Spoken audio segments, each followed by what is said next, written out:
Herkese merhaba arkadaşlar. Konusuz kanalına hoş geldiniz. Hoş geldiniz. Bugün sizlerle birlikte Game Power'ın yaklaşık 2 ay önce falan çıkarttığı Katana modelli klavyeyi inceleyeceğiz. Gördüğünüz gibi klavyenin yapısı bu şekilde. İlk olarak özelliklerinden bahsedecek olursak klavye RGB renkleri falan her bir tuşun ayrı ayrı ayarlayabiliyorsunuz. Onun dışında Red Switch kullanılıyor bu klavyede. Blue Switch'li versiyonu da var. Ama benimki Red Switch olan. Şöyle şunu çıkartınca gördüğünüz gibi. Bu modelin Blue Switch'ten farkı Blue Switch'in daha fazla ses çıkartması. Onda bir klik sesi geliyor buna tıkladığınız zaman. Bunda öyle bir ses yok. Kablo gördüğünüz gibi bayağı kalın örgü bir kablo. Yani bayağı dayanıklı duruyor. Ağırlığı da bayağı var. Şu yanlarında da ışıklandırmaları var.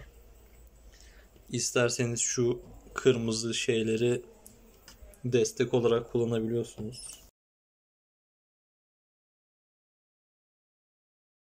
Şu şekilde böyle oturttuğunuz zaman daha yüksekte oluyor. Yani bileğinizi böyle koyduğunuz zaman daha rahat oluyor. Tekrar düzeltelim şimdi. Evet, şimdi de sesi dinleteyim size. Hem bir fikir sahibi olursunuz. Nasıl bir ses geliyor klavyede yazarken diye.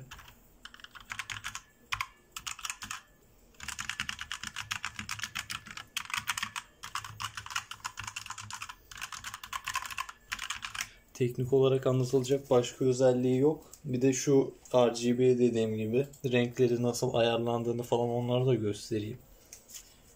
Evet, şimdi de tamamen ışıkları kapatıyoruz ve göstereceğim renkler nasıl diye. Evet, karanlıkta bu şekilde gözüküyor renkler. Hatta şuradan mod değiştireyim. Mod değiştirmek için de burada FN tuşu var. FN tuşuna basılı tutup şuradaki tuşlarda inse basarsanız mod değiştiriyor. Mesela her bir tuşa bastığınızda bir süreliğine farklı renk olan versiyonu var. Ya da böyle dalga şeklinde yayılan var.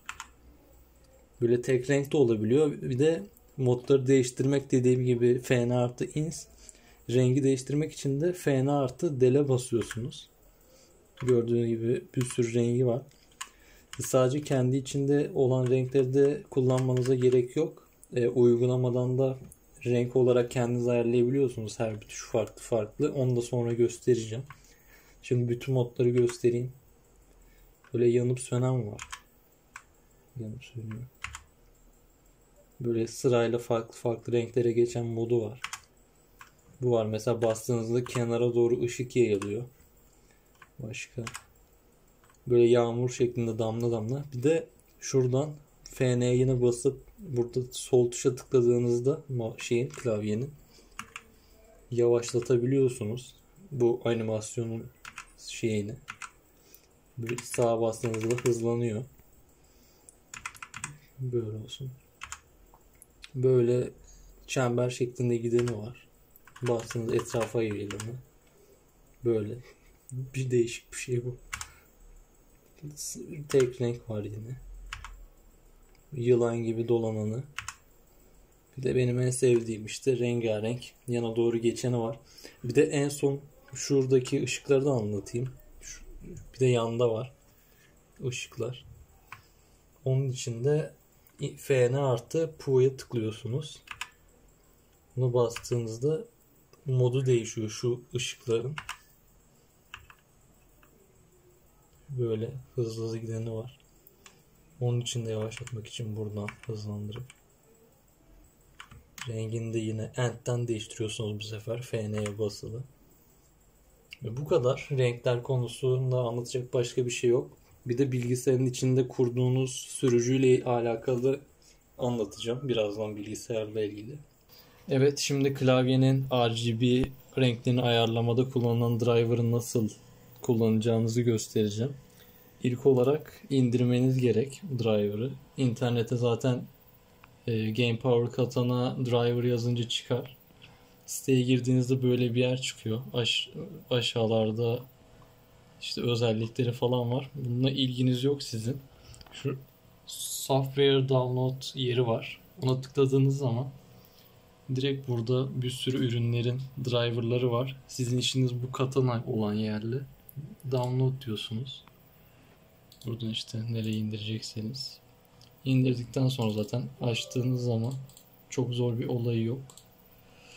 Buradan next, install.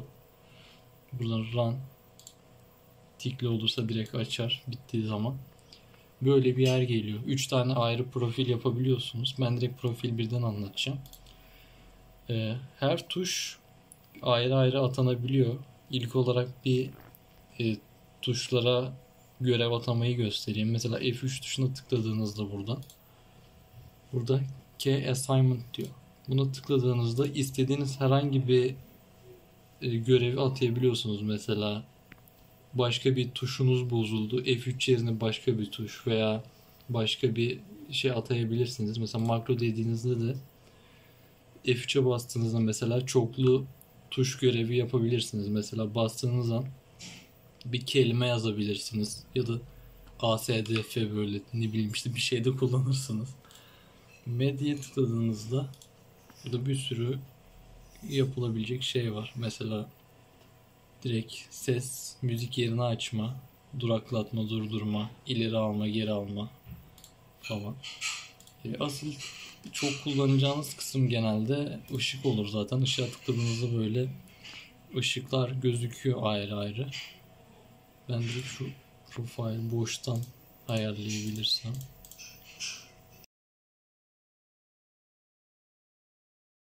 Mesela böyle bir yere aldık. Game modlarda onları da göstereyim aklıma gelmişken.